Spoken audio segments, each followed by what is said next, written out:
Bom, no vídeo anterior, então, a gente viu que Jesus é Deus, porque ele é Senhor, é o título que ele recebe. Depois nós vemos que Jesus é Salvador, porque é isso que o nome é Jesus quer dizer, Deus salva, redime a humanidade, redime toda a criação. E agora nós queremos saber por que Jesus é Cristo.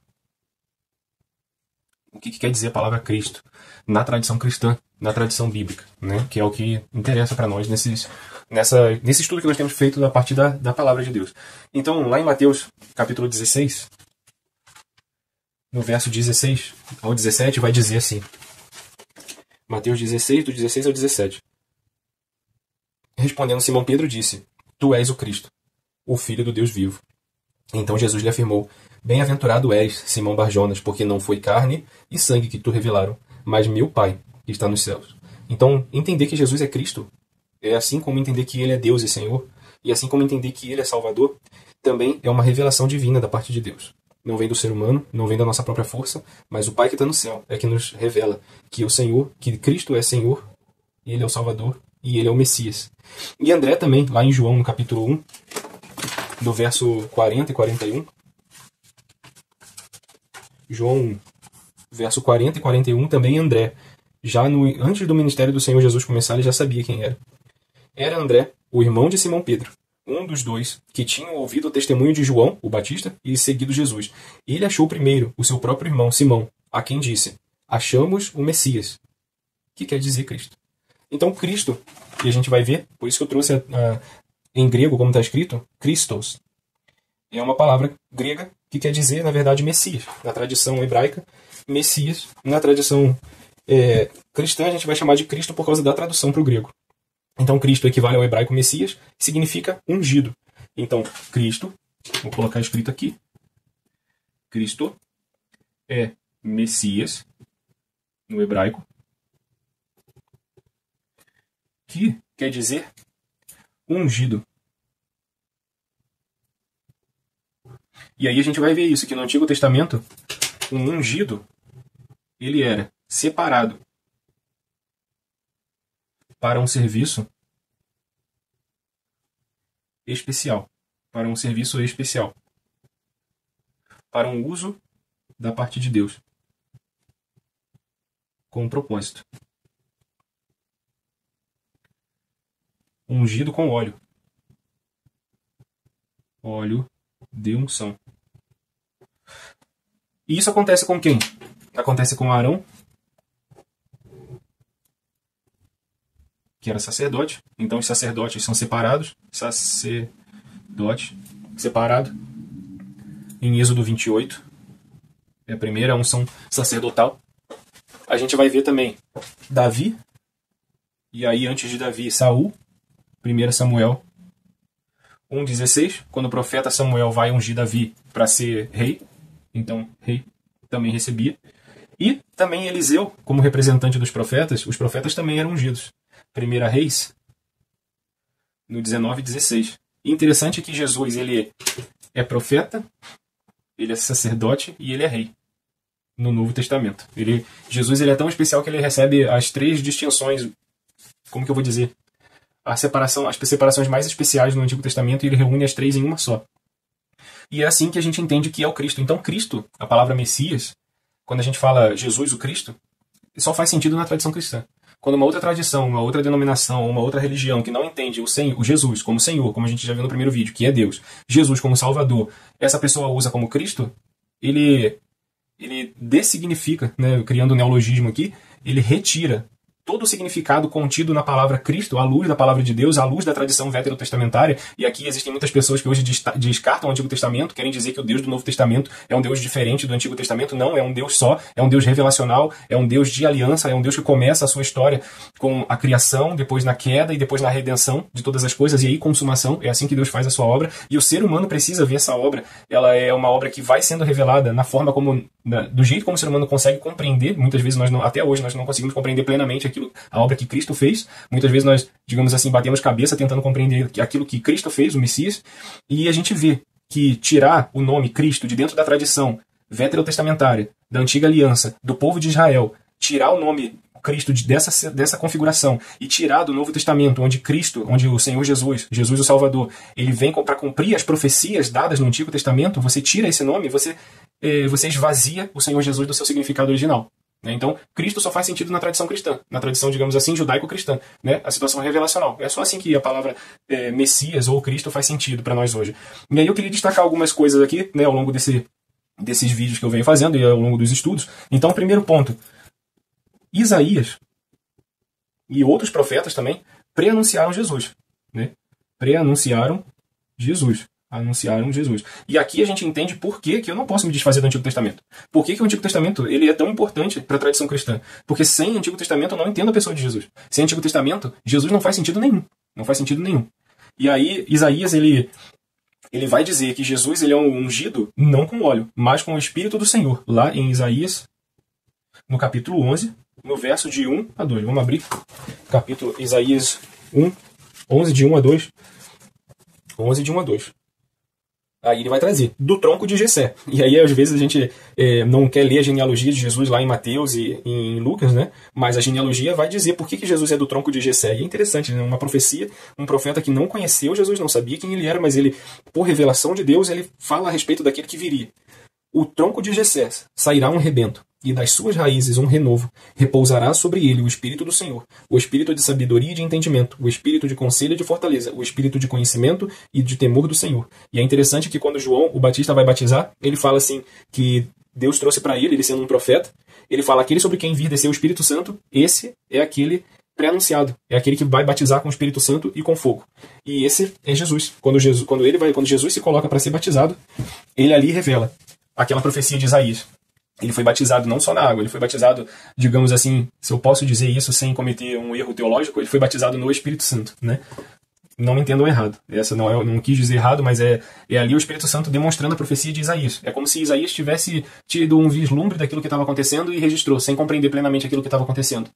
E aí a gente vê a profecia feita quantos anos antes?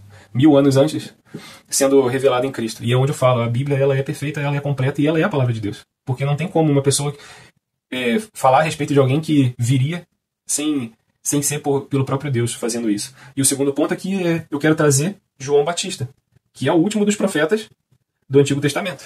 Apesar de a história dele ter sido relatada no Novo Testamento, ele é o último profeta. Ele é o último profeta. Não existem mais profetas depois de João Batista. Como que eu vou dizer? O chamado profético, o ministério profético, ele acaba em João o Batista. Por que o ministério profético acaba em João o Batista? Porque João Batista, ele anunciou o Cristo quando Cristo estava na Terra. Até então todos os profetas anunciavam sem saber o que ia acontecer. João Batista, ele foi o último profeta e foi aquele que viu a palavra encarnada. Ele viu o verbo em carne, ele viu o próprio Deus em carne, ele viu o Criador. Aquele que foi pré-anunciado, ele viu a revelação plena de quem é Deus em Cristo Jesus. Por isso, o ministério profético acaba. Porque a profecia, ela serve para anunciar aquele que viria. Agora que aquele que deveria vir já veio, não existe mais necessidade de profecia. A profecia hoje é a própria palavra de Deus, é a Bíblia. O próprio Senhor Jesus Cristo, que é a palavra encarnada. Essa é a profecia. É por isso que nós não precisamos de profeta hoje. Nós não precisamos de profeta hoje. O profeta é a palavra de Deus. Você quer profeta? Bíblia. A Bíblia é o profeta. Você quer a profecia? É a palavra de Deus escrita e a palavra de Deus encarnada, que é o Senhor Jesus Cristo. Então, João Batista, ele é falado, ele é chamado, dito por Jesus, o Cristo, o Senhor, nosso Senhor, como o maior dos profetas. Como assim ele é o maior dos profetas? E aí a gente vai em Mateus, no capítulo 11, verso de 11 a 13.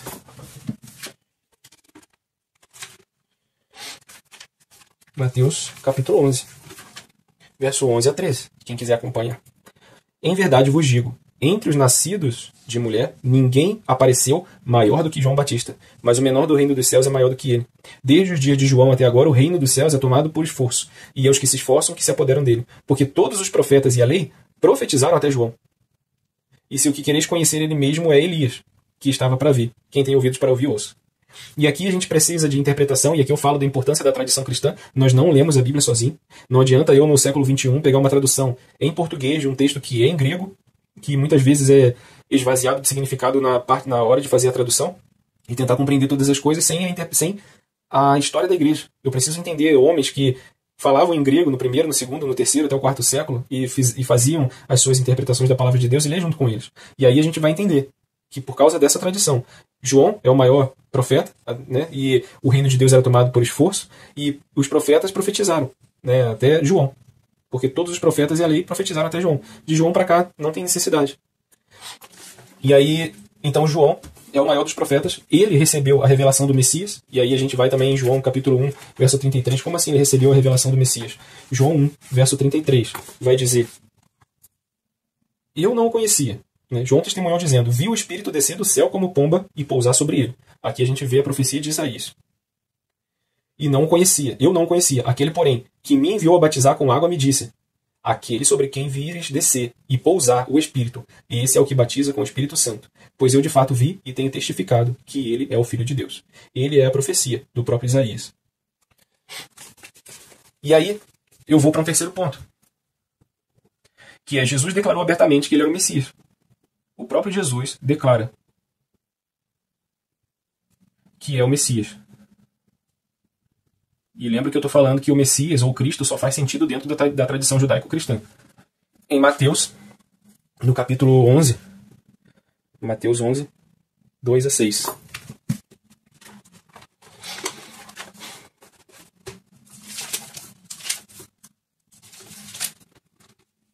Mateus 11, 2 a 6. Então vai dizer assim a palavra do Senhor: ora, tendo acabado Jesus de falar estas instruções a seus 12 discípulos, partiu dali a ensinar e a pregar nas cidades deles. Quando João ouviu no cárcere, então João Batista estava preso, falar das obras de Cristo, mandou por seus discípulos perguntarem: és tu aquele que estava para vir, ou havemos de esperar outro? E aí Jesus vai responder. Jesus respondendo disse-lhes: ide anunciai a João que estáis ouvindo e vendo. Os cegos veem, os coxos andam, e os leprosos são purificados. Os surdos ouvem, os mortos são ressuscitados, e os pobres está sendo pregado o evangelho. E bem-aventurado é aquele que não achar em mim motivo de tropeço. Jesus está declarando: aquela profecia do Antigo Testamento vocês estão vendo ser cumprida em mim. Anunciem isso a ele. Anunciem o que vocês estão vendo. Vocês vão ver que eu sou o Cristo. E isso a gente pode ver também em Lucas, no capítulo 4, no verso 16 a 21. E também em Mateus 26, de 63 ao 64. Aqui é quando Jesus ele já foi levado para o Sinédrio, preso, e aí as autoridades judaicas da época perguntam: você é o Cristo? E aí Jesus declara que eles veriam os céus abertos e o Filho do Homem sentado à direita de Deus. E ali, e por causa disso, falam, né, não temos mais por que procurar motivos para condená-lo. Ali Jesus declarou também que ele era o Messias. Então Jesus ele é ungido para cumprir 3 grandes ofícios bíblicos. Né? Jesus ele é ungido, separado, ele é o Messias, para cumprir 3 ofícios bíblicos que eram feitos separadamente.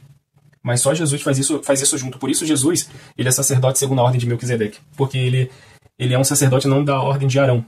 E ele é rei, porque vem da raiz de Jessé, vem de Davi. E ele é também profeta. E aí é isso que nós vemos, né? Então ele é profeta, porque ele comunica a palavra de Deus, e é a própria palavra de Deus. João 1, 1. Ele comunica a palavra, e é a própria palavra.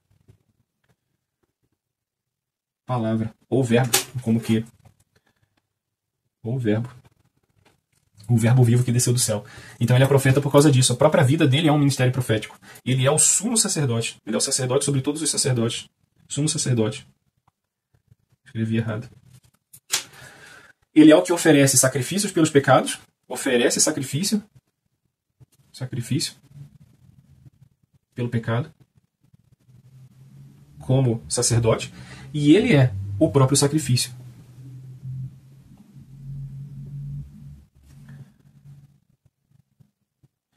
E é por isso que o véu se rasga. Porque ele faz a obra completa.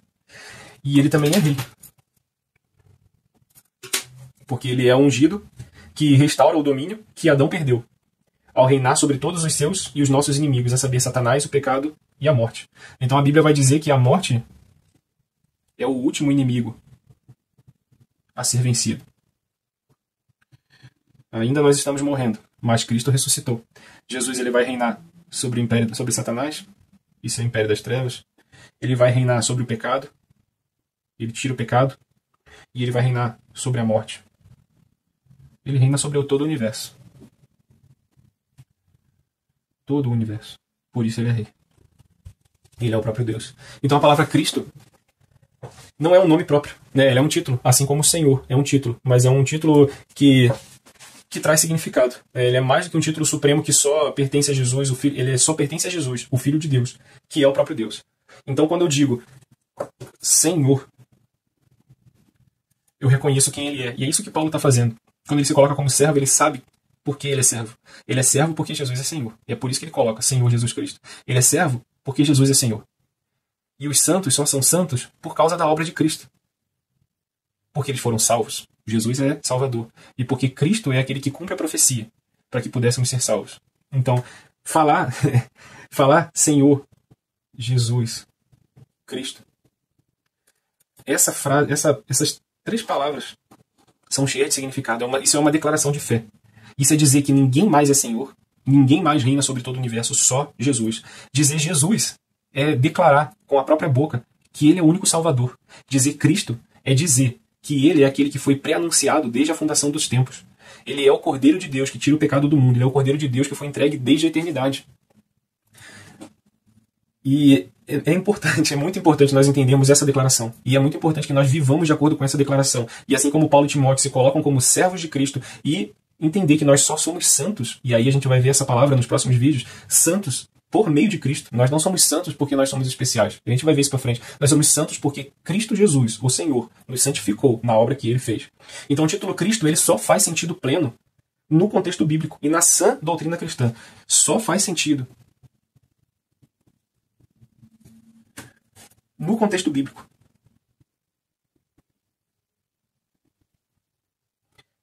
Na tradição cristã.